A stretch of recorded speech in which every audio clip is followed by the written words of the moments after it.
اب دوسری آیت میں دیکھیے وہ چیزیں جو کہ پیٹھ پیچھے کی جاتی ہیں، تین چیزیں. یا ایھا الذین آمنوا اجتنبوا کثیرا من الظن، اے ایمان والو زیادہ ظن سے بچو. اور مراد یہاں پر کیا ہے؟ زیادہ سوء ظن سے بچو. حسن ظن کے بارے میں تو حضور کی حدیث ہے کہ حسن ظن جو ہے وہ تو عبادت میں سے ہے. حسن الظن من حسن العبادہ، یہ حضرت ابو ہریرہ سے روایت ہے، اور یہ مسند احمد ابن حنبل میں بھی ہے اور سنن ابی داؤد میں بھی ہے، ان کے حوالے سے مشکات میں بھی ہے. اس اعتبار سے حسن ظن تو مسلمان کا وصف ہے، سب سے حسن ظن رکھو، الا یہ کہ کوئی شخص ثابت کر دے کہ میں حسن ظن کے قابل نہیں ہوں، پھر آئندہ کے لیے محتاط رہیے آپ.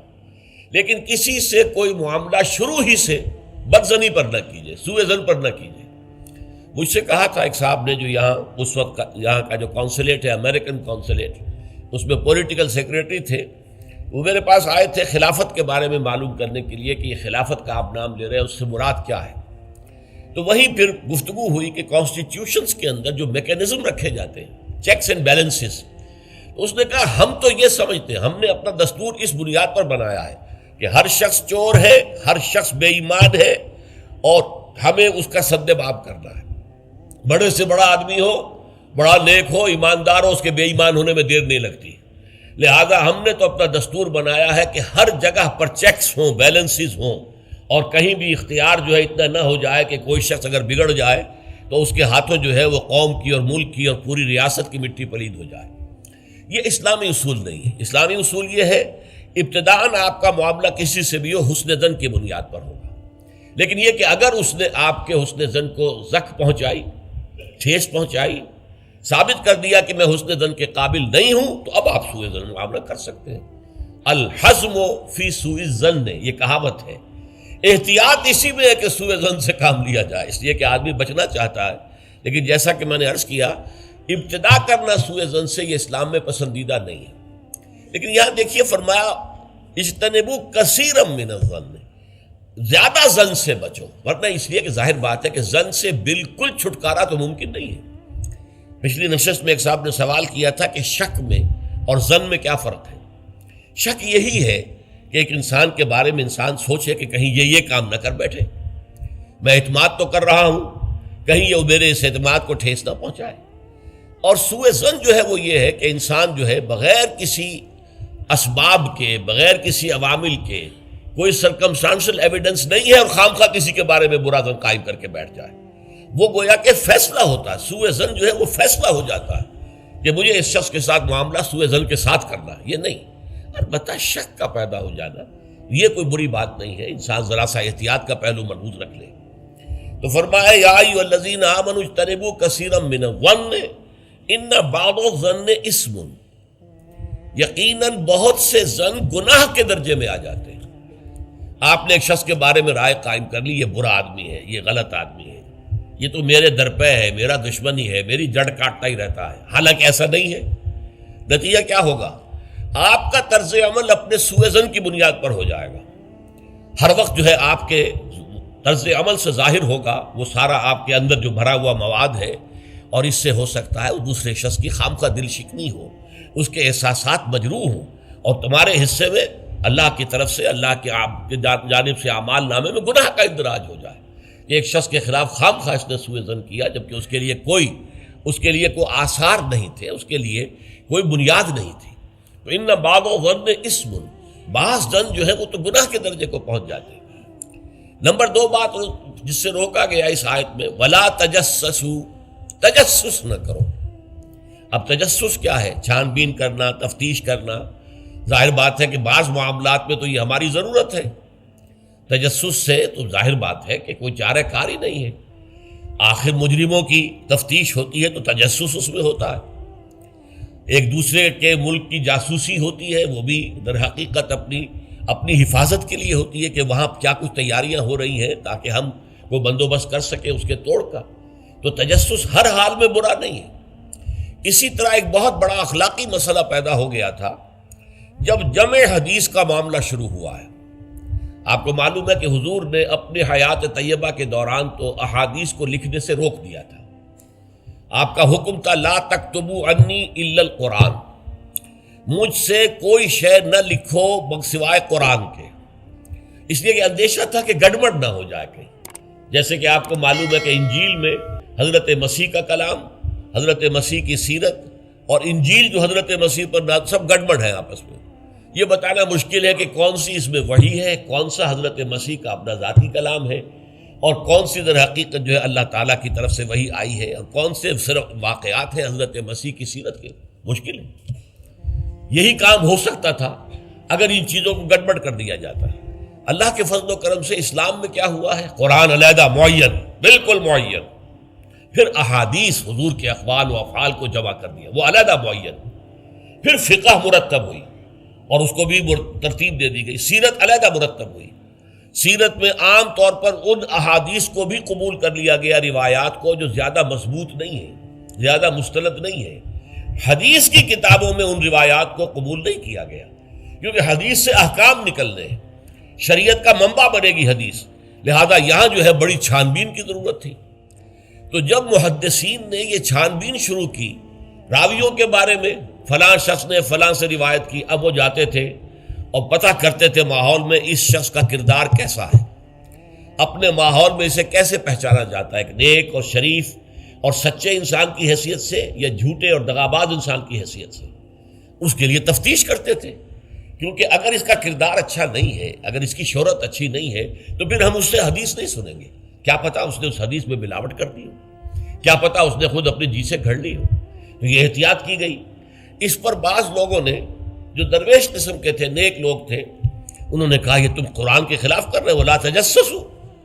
قرآن تو کہتا ہے کہ تجسس مت کرو، لوگوں کے حالات کی تفتیش و چھان بین نہ کرو. تو جواب دیا گیا نہیں، یہاں یہ در حقیقت ایک دینی ضرورت کے طور پر ہے، اور جواب بھی اسی صورت سے دیا گیا. وہ جو آیت ہم پڑھ چکے ہیں، یا ایھا الذین آمنوا ان جاءکم فاسق بنبأ فتبینوا ان تصیبوا قوما بجہالۃ فتصبحوا علی ما فعلتم نادمین. یہ آپ کو معلوم ہے کہ یہ آیت نمبر 6 ہے اسی سورہ مبارکہ کی، ہم پڑھ چکے ہیں. اہل ایمان، تمہارے پاس اگر کوئی فاسق آدمی، غیر متقی آدمی کوئی خبر لے کر آئے تو تحقیق کرو، چھان بین کرو. ایسا نہ ہو کہ تم اس کی خبر لائی ہوئی خبر پر اعتماد کر کے کوئی اقدام کر بیٹھو، کسی گروہ کے خلاف، کسی قبیلے کے خلاف جو ہے حملہ کر دو، اور پھر بعد میں تمہیں پچھتانا پڑے کہ خبر تو غلط تھی. تو اس دلیل سے پھر محدثین نے کہا یہ ہمارے لیے ایک دینی ضرورت کے طور پر کہ احادیث نبویہ سے شریعت کے احکام نکالے جائیں گے، تو ہم دیکھ لیں جو حدیث پیش کر رہا ہے اس کا کردار کیا ہے، اس کی سیرت بھی ہے کہ نہیں. اسی لیے ایک بہت بڑا علم انسانی تاریخ میں، یہ علم سوائے محمد صلی اللہ علیہ وسلم کی ذات مبارکہ کے اور کسی شخص کے بارے میں نہیں ہوا، جسے کہتے ہیں الرجال. یہ علم الرجال جو ہے کہ تمام جو صحابہ تابعین ان کی شخصیتوں کا پورا تجزیہ یہ کر دیا گیا. یہ سارا کام اس لیے کیا گیا ہے تاکہ معلوم ہو عن فلاں عن فلاں عن فلاں عن فلاں، اس پوری چین کے اندر کہیں کوئی شخص ایسا تو نہیں ہے کہ جو قابل اعتماد نہ ہو، تو اس کی پھر وہ حدیث صحیح نہیں قرار پائے گی، وہ مستند نہیں قرار پائے گی. اسے کہیں ضعیف احادیث میں لے آئیں گے، ٹھیک ہے یہ ضعیف ہے، اور ضعیف احادیث جو ہے وہ اخلاقیات کے بیان میں استعمال ہو سکتی ہیں، لیکن ان سے کوئی شرعی حکم نہیں نکالا جا سکتا. شرعی حکم کا استنباط جو ہے وہ صحیح اور پختہ اور مستند احادیث سے ہو. تو یہ ہے تجسس کے بارے میں. البتہ جس چیز سے روکا گیا ہے وہ کیا ہے؟ بعض لوگوں کے مزاج ہوتے پرورٹڈ. جیسے آپ کو معلوم ہے کہ مکھی جو ہے وہ گندگی کی تلاش میں رہتی ہے، گندگی پر بیٹھے گی. کچھ لوگوں کا مزاج ایسا ہو جاتا ہے کہ وہ اس تلاش میں رہتے ہیں، ٹو میں رہتے ہیں، کہیں کوئی بری بات انہیں ملے تاکہ لے اڑیں اسے، اس کا پرچار کر دیں، اسے عام کر دیں. کہیں سے کسی شخص کی کسی غلط حرکت کا علم ہو گیا اور اس کو لے کے اب عام کر رہے ہیں، پھیلا رہے ہیں لوگوں کے اندر. یہ جو ہے تجسس اس لیے کرنا کہ آپ کے ہاتھ میں کوئی سکینڈل بنانے کا کوئی مواد آ جائے، کوئی طریقہ ایسا ہو جائے. تو یہ جو مکھی کی ذہنیت اور مزاج رکھنے والے لوگ ہیں، یہ ان کو روکا جا رہا. تجسس نہ کرو، بلکہ اب کہا گیا ہے کہ اگر تمہارے کسی بھائی کا عیب تمہارے سامنے کھل جائے تو پردہ ڈالو. تم اگر دنیا میں اپنے کسی بھائی کے عیب کی پردہ پوشی کرو گے تو قیامت کے دن اللہ تعالیٰ تمہارے عیوب کی پردہ پوشی کرے گا. اور اگر تم دنیا میں اپنے بھائیوں کی پردہ دری کرو گے تو اللہ تعالیٰ تمہیں رسوا کرے گا تمام لوگوں کے سامنے قیامت کے دن. تو یہ تجسس جو ہے یہ برا ہے. بعض لوگوں کا مزاج ہوتا ہے، یہ دو بھائی جو ہیں ان میں کبھی جھگڑا نہیں ہوا، کیا بات ہے، اب وہ اندر جا کے ٹو لے رہے ہیں، کہیں سے کوئی مسئلہ نکال لیا، اس سے بھڑکایا تاکہ لڑیں آپس میں، اور پھر یہ کہ وہ بس میں آگ لگا کے جمالو دور کھڑی تماشا دیکھ رہے ہیں کہ یہ لڑ رہے ہیں آپس میں۔ تو اس طرح کی پرورٹڈ جو ہے بس شدہ شخصیتیں ہوتی ہیں بالفعل لوگوں کے اندر، اور یہ کن میں ہوتی ہیں؟ جن کے سامنے زندگی کا کوئی اعلیٰ نصب العین ہے ہی نہیں، کوئی اونچا آدرش ہے ہی نہیں، کوئی ہائی آئیڈیل ہے ہی نہیں۔ جن کے سامنے کوئی اونچا نصب العین ہے، وہ ہائی آئیڈیل ہے، وہ آدرش ہے بہت اونچا، وہ تو اس کام میں لگے رہتے ہیں، وہ ان چھوٹی چیزوں کی ان کو اس کی طرف متوجہ ہونے کا ان کے پاس وقت نہیں ہوتا۔ لیکن جن لوگوں کی زندگی کے اندر وہ اونچائی کی طرف تو کوئی رجحان ہے ہی نہیں، تو ظاہر بات ہے وہ تو پھر زمین ہی کے اندر دیکھیں گے، کیڑے مکوڑے انہیں نظر آئیں گے، یا گندگی جو ہے وہ اس کے بارے میں جو ہے اس کو لے اڑیں گے پھر بعد میں۔ اور تیسری چیز ہے وَلَا يَغْتَبْ بَعْضُكُمْ بَعْضًا، نہ ہی تم میں سے کوئی کسی دوسرے کی غیبت کرے۔ اب غیبت کیا ہے؟ کسی شخص کی غیر موجودگی میں اس کی کوئی برائی بیان کرنا، یہ غیبت ہے۔ یہ ہے اس کی ٹیکنیکل ڈیفینیشن۔ لیکن یہاں بھی جان لیجئے ہر غیبت غلط نہیں ہے۔ بس اوقات ایسا ہوتا ہے کہ آپ کا کوئی بھائی ہے، وہ کہیں رشتہ کرنا چاہ رہا ہے، اور وہاں کے بارے میں آپ کے پاس کوئی معلومات ہیں ایسی جو اس بیچارے کے علم میں نہیں ہے، اور آپ اسے بتاتے ہیں کہ بھائی وہاں یہ معاملہ ہے، ذرا سوچ لو۔ تو اس میں در حقیقت غیبت نہیں ہے، بلکہ یہ اپنے اس بھائی کو کسی برائی سے بچانے کی کوشش، اس میں اس کے ساتھ نصح اور خیر خواہی کا جذبہ ہے، نہ کہ ان کو بدنام کرنے کا جذبہ۔ اگر کوئی سبب ہے ہی نہیں اور آپ بیان کر رہے ہیں تو یہ غیبت ہے۔ لیکن اگر معاملہ اس طرح کا ہے تو ظاہر بات ہے اسی طریقے سے کوئی کسی قوم کے رہنما ہیں اور بڑی شخصیتیں ہیں، اب ان کے بارے میں یہ ہے کہ پبلک میں اگر آپ کو ان پر تنقید کرنی پڑے تو اس کے اندر بھی دیکھا جائے گا کہ وہاں اس کا ہونا ضروری نہیں ہے، وہ تنقید جو ہے آپ ملک اور قوم کی مصلحت میں کر رہے ہیں۔ تو گویا کہ اس طریقے سے غیبت کی ہر شکل جو ہے وہ حرام نہیں ہے۔ البتہ ایک خیال لوگوں کو بڑا غلط ہے، وہ میں ایک حدیث کے حوالے سے اس کا اطالہ کر دینا چاہتا ہوں۔ یہ حضور سے سوال کیا گیا کہ پوچھا گیا کہ غیبت کیا ہے۔ یہ حدیث ہے، مسلم شریف میں بھی ہے، ابو داؤد میں بھی ہے، ترمذی میں ہے، نسائی میں ہے، یہ حضرت ابو ہریرہ رضی اللہ تعالی عنہ سے۔ اور امام مالک نے ایسی ایک حدیث جو ہے موطا میں مطلب بن عبداللہ سے جو ہے روایت کی ہے۔ حضور سے پوچھا گیا کہ غیبت کیا ہے، آپ نے فرمایا ذکرک اخاک بما یکرہ، تمہارا اپنے بھائی کا تذکرہ کرنا کسی ایسے اعتبار سے جو اسے ناپسند ہو۔ اگر اس کے سامنے کرو گے اسے ناپسند ہوگا، اس کے علم میں آئے گا کہ میرے بارے میں یہ بات کہی گئی ہے تو اسے ناپسند ہوگی۔ ایسی بات کا اس کی غیر موجودگی میں بیان کرنا۔ اب قیلا کہا گیا، سوال کیا گیا، افرأیت کہ حضور آپ ذرا غور کیجئے، ان کان فی اخی ما اقول، اگر میرے بھائی میں وہ شے واقعتاً موجود ہے جو میں کہہ رہا ہوں تو کیا اس صورت میں بھی غیبت ہوگی؟ قال، فرمایا حضور نے، غور سے سنیے، ان کان فیہ ما تقول فقد اغتبت ہو، اگر تو اس میں وہ برائی ہے جو تم کہہ رہے تو تم نے غیبت کی، وَإِن لَمْ يَكُنْ فِيهِ، اور اگر نہیں ہے اس میں وہ شے اور تم پھر بھی کہہ رہے ہو ما تقول فقد بہتہ، تو تم نے اس پر بہتان لگایا ہے، یہ تو دوہرا جرم ہو گیا۔ اس میں کوئی خرابی نہیں ہے، برائی نہیں ہے اور آپ بیان کر رہے ہیں تو یہ تو بہتان ہے۔ البتہ کسی میں کوئی برائی ہے، خرابی ہے، نقص ہے تو یہ در حقیقت جو ہے آپ کا اس کی غیر موجودگی میں بیان کرنا یہ غیبت ہے۔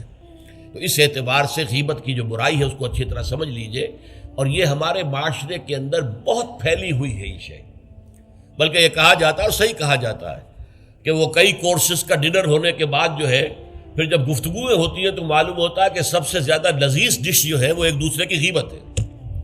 اور ہوتا کیا ہے، شادی کا کہیں پر مجمع لگا ہوا ہے اور جو ہے وہ ابھی بارات نہیں آئی ہے یا کوئی اور مسئلہ ہے، بیٹھے ہوئے ہیں، تو جب 3 آدمی بیٹھے ہوں گے تو کسی اور کی غیبت کریں گے، اور جب ان میں سے ایک اٹھ کے چلا جائے گا تو اب یہ دونوں اس کی غیبت کریں گے۔ یہ ہمارے معاشرے کا عام رخ ہے، یہ ہمارا جو ہے یہ گویا کہ سب سے زیادہ ڈیلیشس ڈش جو ہے وہ غیبت ہے۔ تو اس کے لیے شدت کے ساتھ روکا گیا، اور اس کے لیے جو پھر تمثیل دی گئی ہے، اَيُحِبُّ أَحَدُكُم أَن يَأْكُلَ لَحْمَ أَخِيهِ مَيْتًا فَكَرِهْتُمُوهُ، کیا تم میں سے کوئی شخص اسے پسند کرے گا کہ وہ اپنے مردہ بھائی کا گوشت کھائے؟ تو اس پر تو تمہیں گھن آ گئی، تمہیں بہت برا لگا۔ کوئی شخص گوارا کرے گا کہ اپنے مردہ بھائی کا گوشت کھائے؟ لیکن سوچئے کہ ایسی تمثیل کیوں دی گئی؟ یہ اللہ کا کلام ہے بغیر کسی ربط کے تمثیل اور تشبیہ جو ہوتی ہے کسی ربط کی بنیاد پر ہوتی ہے نا، ورنہ تشبیہ اور تمثیل کا فائدہ کیا ہوا؟ ربط کیا ہے؟ جیسے ایک مردہ اپنے دفاع کے قابل نہیں ہے، آپ ادھر سے بوٹی کاٹ لیجئے، ادھر سے بوٹی کاٹ لیجئے، پڑا مردہ ہے، آپ پوری اختیار کے ساتھ جہاں سے چاہیں اس کی بوٹی اڑا لیں۔ اگر وہ زندہ ہو تو وہ ہاتھ لگانے دے گا آپ کو جسم کے اپنے کسی حصے پر۔ بعین ہی یہ معاملہ ہے، آپ کا بھائی موجود نہیں ہے اور آپ اس کی عزت پر حملہ کر رہے ہیں، مانوی شخصیت پر حملہ ہے۔ اس جسم کی نسبت مانوی شخصیت زیادہ قیمتی ہے، زیادہ اہم ہے۔ آپ اس کی مانوی شخصیت پر، اس کی عزت پر حملہ کر رہے ہیں اور وہ قادر نہیں ہے دفاع کرنے پر۔ اگر وہ ہوتا اور بات کرتے، اور یہ چیز پسندیدہ ہے، اگر آپ پبلک کے اندر اس کے منہ پر کہیے بات تو معلوم ہوگا، بلکہ اس میں جو پسندیدہ ترین بات ہے وہ یہ ہے کہ کسی بھائی کا کوئی عیب ہے، علیحدگی میں جا کر بتاؤ، بھائی تمہارے اندر مجھے یہ نقص نظر آ رہا ہے، برا نہ ماننا، میں نے تمہاری اصلاح کے لیے کہا ہے، مجھے تم سے کوئی قد نہیں ہے، دشمنی نہیں ہے۔ یہ نہایت پسندیدہ بات ہے۔ اس کو کہا گیا المسلم و مرۃ المسلم، ایک مسلمان دوسرے مسلمان کے لیے آئینے کے مانند ہے۔ جیسے آپ آئینہ دیکھتے دیکھتے یہاں کوئی داغ لگا ہوا ہے، دھبا لگا ہوا ہے، آپ اسے دھو دیتے ہیں، ہٹا دیتے ہیں۔ اسی طریقے سے ایک مسلمان کو اپنے مسلمان بھائی کے لیے آئینے کے مانند ہونا چاہیے کہ وہ اسے اس کی خرابیوں پر، اس کی برائیوں پر مطلع کر دے، لیکن یہ اطلاع جو ہے یہ ہوگی خلوص کی بنیاد پر، خیر خواہی کی بنیاد پر، اسے ذلیل کرنے کے لیے نہیں، اسے بدنام کرنے کے لیے نہیں، بلکہ یہ کہ اس کے سامنے علیحدگی میں، تنہائی میں بات کی جا رہی ہے۔ البتہ اس کی غیر موجودگی میں بات کی جائے وہ غیبت ہے، اور وہ بالکل صحیح تمثیل ہے جو قرآن نے استعمال کی ہے، صحیح ترین تمثیل ہے۔ ایحب احدکم ان یاکل لحم اخیہ میتا فکرہتموہ، کیا تم میں سے کوئی شخص پسند کرے گا اپنے مردہ بھائی کا گوشت کھائے؟ بالکل اسی طریقے سے وہ تمہارا بھائی جو محفل میں نہیں ہے، وہ اپنی عزت کے دفاع پر قادر نہیں ہے۔ اگر وہ ہوتا تو کہتا بھائی آپ غلط کہہ رہے ہیں، آپ کو مغالطہ ہوا ہے، بات یوں نہیں تھی یوں تھی، کوئی ایکسپلین کرتا، کوئی اپنا دفاع کرتا، کوئی اپنی شخصیت کا، اپنی عزت کا تحفظ کرتا، لیکن وہاں نہیں ہے وہ تو اپنے تحفظ پر قادر نہیں ہے۔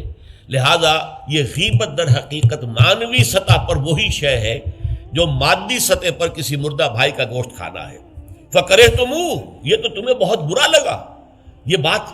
بلکہ اکثر لوگ کہیں گے کہ ایسی مثالیں جو ہیں، کیا ماذا اراد اللہ بہذا مسئلہ، ایسی تمثیل دینا، کہیں گدھے کی تمثیل دی گئی ہے قرآن مجید میں، وہ یہودی جن کے اوپر تورات کا تو بار تو لدا ہوا ہے، تورات پر عمل نہیں کرتے، تو ان کی مثال کیا ہے؟ کمثل الحمار یحمل اسفارا، وہ تو ایسے ہے جیسے کہ گدھا ہے، اس کی پیٹھ کے اوپر کتابوں کے انبار لگے ہوئے ہیں، گٹھری باندھ کر جو ہے مکالمات افلاطون لکھی ہوئی ہے، یا انسائکلوپیڈیا برٹانیکا کی گٹھری باندھ کے رکھ دی گئی ہے، اسے کیا فائدہ؟ اسی طرح سورہ اعراف میں کتے کی مثال دی گئی ہے، کہیں مچھر کی مثال دی گئی ہے، کہیں بکری کی مثال دی گئی ہے۔ تو مثالیں جو ہوتی ہیں وہ مانوی ربط کے اعتبار سے ہوتی ہیں، یہ نہیں دیکھا جاتا کس چیز کی مثال دی جا رہی، جس چیز کے لیے مثال دی جا رہی، مشبہ لہو اور مشبہ بہی، کس چیز کے ساتھ تشبیہ دی جا رہی ہے، کس لیے دی جا رہی۔ ایحب احدکم ان یاکل لحم اخیہ میتا فکرہتموہ واتقوا اللہ، اللہ کا تقوی اختیار کرو، اس لیے کہ سارے احکام کی روح جو ہے وہ تقوی ہے۔ احکام دھرے رہ جائیں گے، رکھے رہ جائیں گے، کتابوں میں لکھے رہ جائیں گے، اگر اپنے اندر تقوی نہیں ہے، برائی سے بچنے کا ارادہ نہیں ہے، اللہ کے عذاب سے بچنے کا مستقل پختہ مصمم ارادہ نہیں ہے، تو کوئی فائدہ نہیں ان چیزوں کا، بھینس کے آگے بین بجانا ہو جائے گا۔ واتقوا اللہ ان اللہ تواب الرحیم، اللہ کا تقوی اختیار کرو، اور دیکھو اللہ بہت توبہ کا قبول کرنے والا ہے اور بہت رحم فرمانے والا ہے۔ تو دیکھو اگر تمہارے سے یہ خطائیں ہو رہی ہیں، تمہاری شخصیت کے اندر اگر یہ خرابیاں ہیں، تم ان برائیوں کے عادی ہو، تو ان سے اپنے آپ کو پاک کرو، صاف کرو، توبہ کرو، اور اس میں امید دلا دی کہ اللہ تعالیٰ بہت توبہ کو قبول فرمانے والا اور رحم فرمانے والا ہے۔